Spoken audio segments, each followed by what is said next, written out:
దేవి దేవి, మంత్రి గారు వచ్చారు. మహారాజా వారి దర్శనం కావాలంటున్నారు.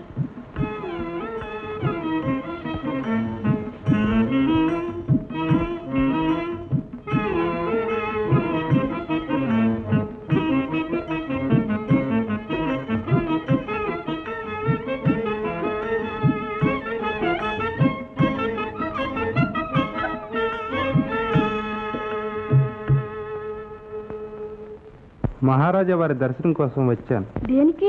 ఒక ఏనుగు కనిపించకుండా ఉంది. మహారాజా వారే వెతుకురావాలా? కాదు దేవి, చచ్చిపోయింది.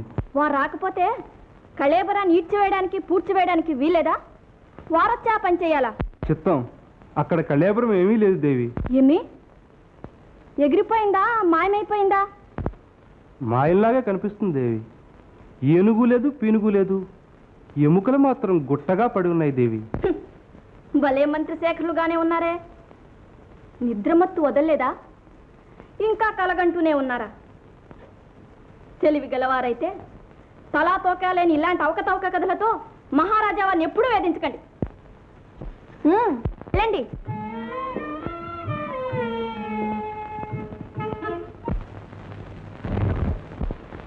ఏమిటి సుందరి, ఎవరితోనో మాట్లాడుతున్నట్లున్నావు? లాయంలో ఒక ఏనుగు చచ్చిపోయిందట. తెల్లవారకు మునిపే ఆ శుభవార్త చెప్పడానికి వచ్చాడు ఆ మంత్రి.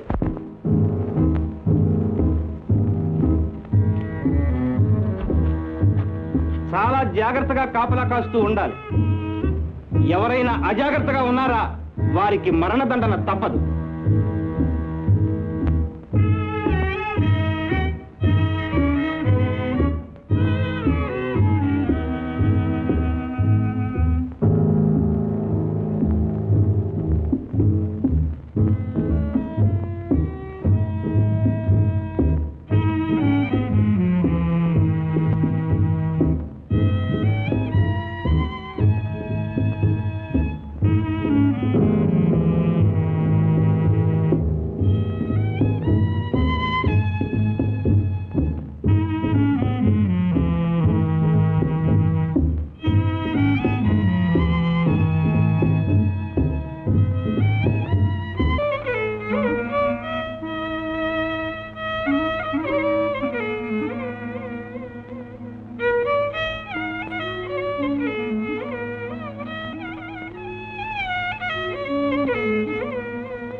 ఏమిటది మహారాజా? మా అక్కగారి వద్ద నుండేనా? కాదు, మంత్రి గారిని రమ్మను.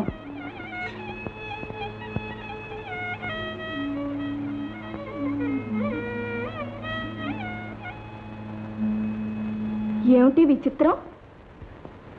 ఈవేళ పట్టపు గుర్రమైంది, రేపు పట్టపు ఏనుగే అవుతుంది.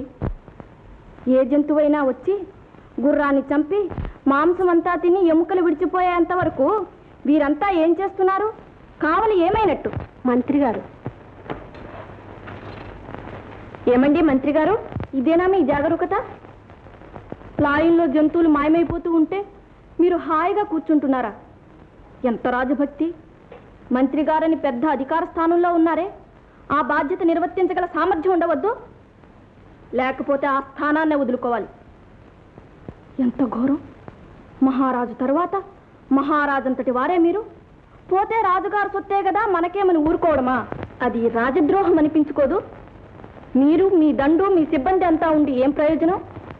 పట్టపు గుర్రాన్ని బలి ఇవ్వడానికేనా? కాక చిత్రంగా ఉన్నదని చీటీ వ్రాయడానిక? సిగ్గు సిగ్గు! తగిన ఏర్పాట్లు చేసి కావలిని బలపరిచి ఆ జంతువును మృగాన్ని సాధించాలి. తెలిసిందా?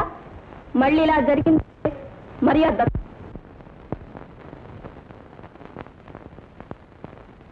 దేవి దేవి, ఈసారి మహారాజా వారి పట్టపు గుర్రమే మాయమైపోయిందట. మునుపట్లాగానే ఒట్టి వెముకలు మాత్రం గుట్టబడి ఉన్నవట. పట్టపు గుర్రమే? దేవి భవాని, నిన్ను నమ్ముకున్న మాకా అపశకునాలు. మా ఎందు దయ తప్పుతావా లోకమాత? మా మహారాజా వారి కెట్టి ఆపద కలగకుండా కాపాడు తల్లి. నలిని, అన్ని దేవాలయాల్లోనూ శాంతి చేయించవలసిందని మంత్రి. దేవి, ఇది అంతా చూస్తే మనుషుల పని కానీ మృగాల పని కానీ కాదని తోస్తుంది. ఇది ఏదో భూతమో దయ్యమో రాక్షసో అయి ఉంటుంది. కావచ్చు.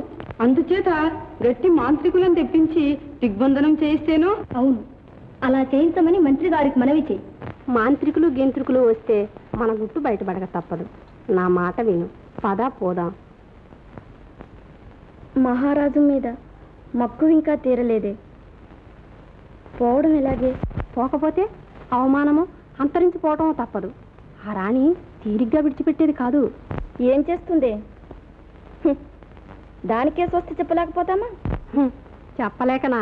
నువ్వు వద్దంటావు గాని ఒక్క క్షణంలో పచ్చడిగా నంచుకోను. వద్దు వద్దు, వాళ్ళ వేలితో వాళ్ళకన్నే పొడిపించాలి. ఒక ఉపాయం ఉంది, చీకటి పడని.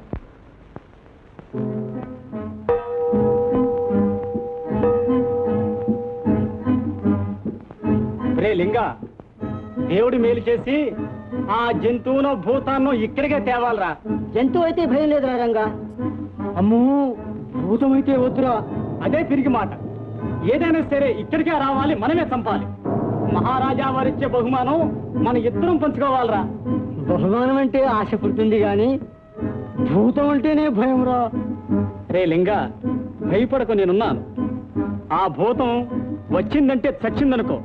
భూతం అంటే ఎలాగుంటుందిరా? ఆ యోగీసులు కూడా చెప్పలేరు. మనమే పాటరా.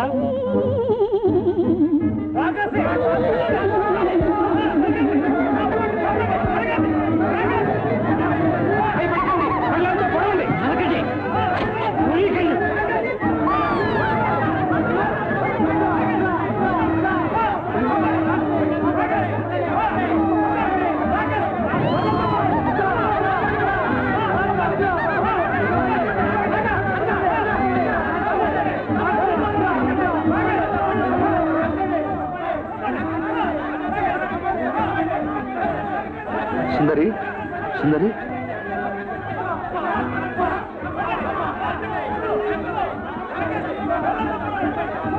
మహారాజా, ఏమిటా కోలాహలం?